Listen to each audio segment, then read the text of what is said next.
information station, 1370 WOCA. Ocala.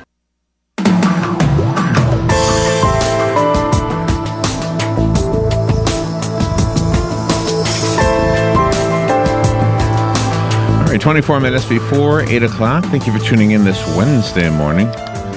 One thing I love to see is families that love one another, and I think we're going to hear a story about that right now, and perhaps because of the fact that their father, I think he played a villain in the wrestling world. I'm not really sure about this, but Roderick George Toombs, better known as Roddy Piper, or Rowdy Ryder.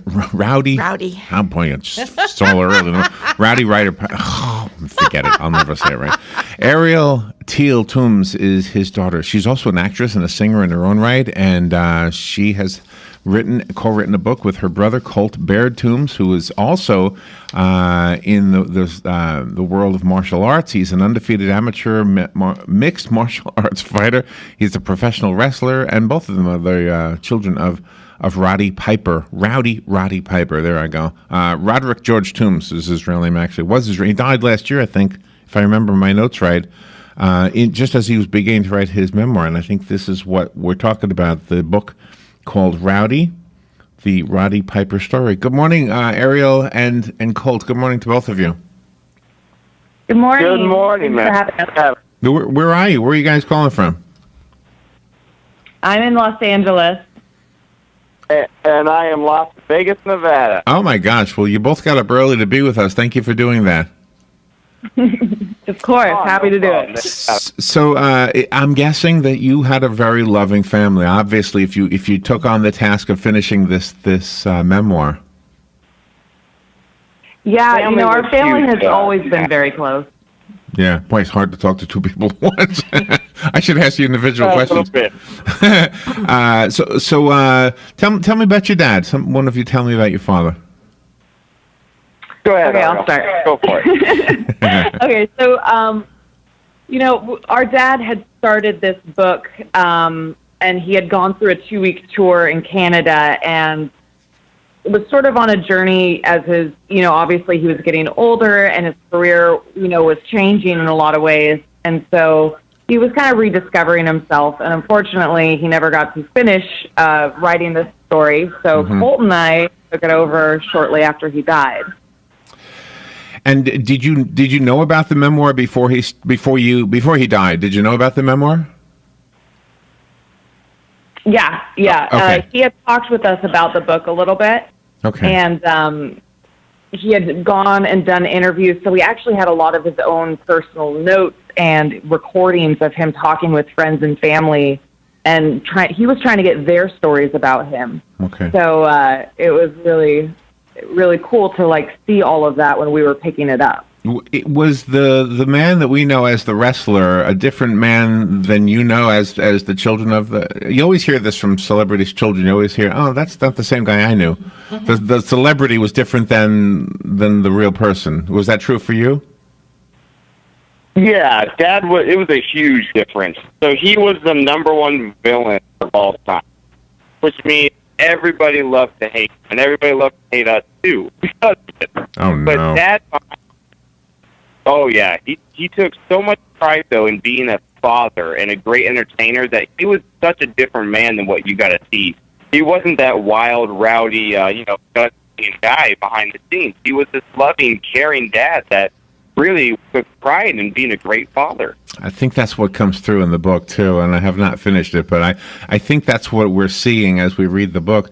I guess I want to know, when you took the unfinished memoir and started reading it, did you discover things you didn't already know? Did he put things in there that were probably for you to discover? Yeah, absolutely.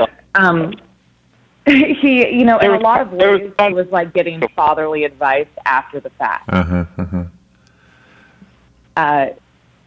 Yeah, I mean, there was, for us growing up with him, there was a lot of stories and myths and things about his life that I don't even think he remembered correctly.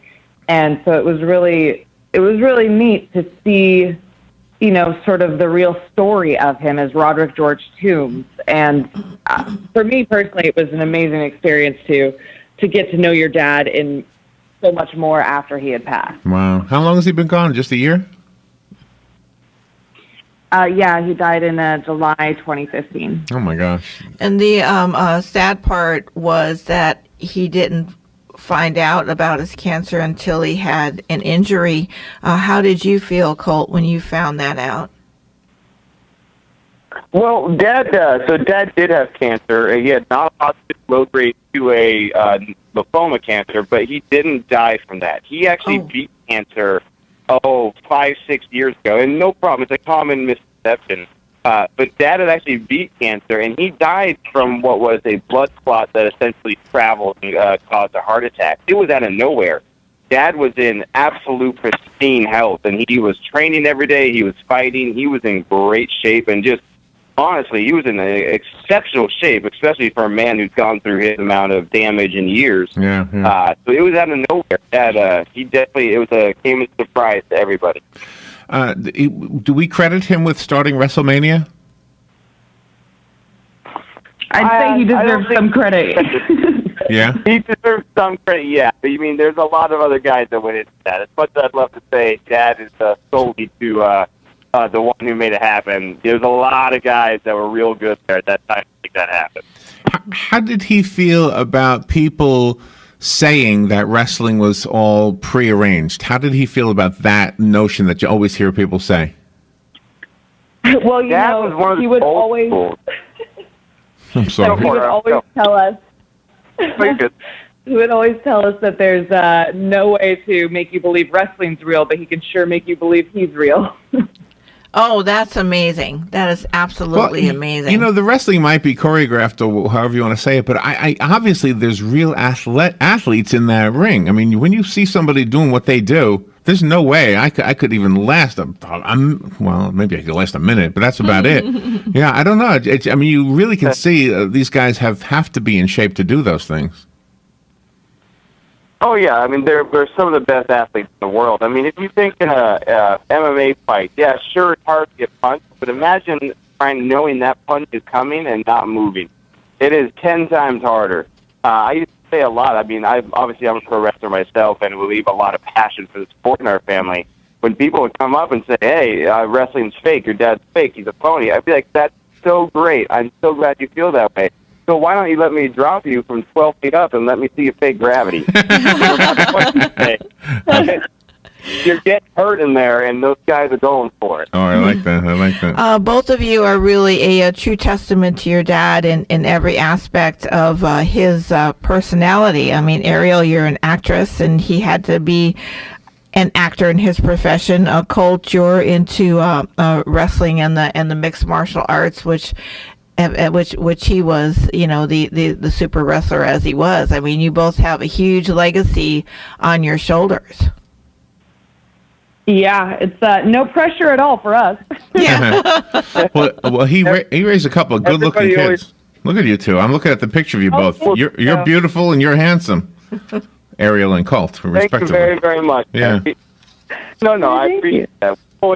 Everybody thinks you're when you're a celebrity son, you're fed with a silver spoon, but in reality, it couldn't be further from the truth. No matter what we do, whether it's wrestling or entertainment or acting, you're always held to a slightly higher standard, and everybody expects a little bit more and you to be a little bit better than the average Joe. So it actually makes things quite a bit harder to get by in life, man. Wow. What a wonderful testament that you have both done for your father. It just the big word that comes out of this book is love. He loved you, you loved him. It's just so obvious and so sweet of you guys to finish this book and be doing this radio tour on behalf of the book. The book is called Rowdy, the Roddy Piper Story. This is like a tongue twister. Rowdy, the Roddy Piper Story. Yeah. You have to, if you would like a copy of the book, I have one. Call me and I'll leave it here with your name on it. The rest of us have to go buy it. Do you guys have a website set up for the book? Right now, you can just go to rowdypiper.com. Okay, Roddy Piper. Or obviously you can buy it off Amazon. Rowdy Piper. Oh my! I should have practiced this. Roddypiper.com. There you go. Oh my gosh! got it. Well, thank you both for what you've done. It's been a sweet interview, and definitely thank you for sharing some of this with us on the air this morning. Yeah, No, thank you so much for having us. sir. All right, we will take a break and be right back. The weather is brought to you by myfwc.com. Safe boating is no accident. Watch for rough surf and strong rip currents over the next few days at the beaches. Partly sunny and breezy in this Wednesday. There may be a shower in spots along the coast, a high 82 to 86. Partly cloudy Wednesday night, lows in the 60s, inland 72 along the coast. Partial sunshine and breezy Thursday. There can be a shower in spots along the coast, high 81 to 85. From the Florida Weather Center, I'm meteorologist Joe Lundberg. Hi, this is Jay